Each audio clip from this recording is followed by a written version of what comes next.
প্রত্যেক দিন ঘুমের আগে 3টি কাজ করুন, আপনার জীবন বদলে যাবে। মনে রাখুন, রাত হলো আত্মা এবং হৃদয়ের বিশ্রামের সময়।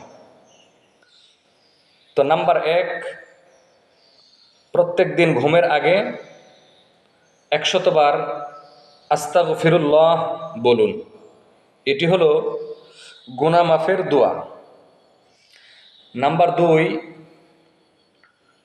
প্রত্যেক দিন ঘুমের আগে সূরা মুলুক পড়ুন। এটি কবর আযাব থেকে মুক্তি দিবে। নাম্বার 3, প্রত্যেক দিন ঘুমের আগে পিতামাতার জন্য অন্তর থেকে, হৃদয় থেকে দোয়া করুন। এতে বরকত আসে, রিজিক বাড়ে।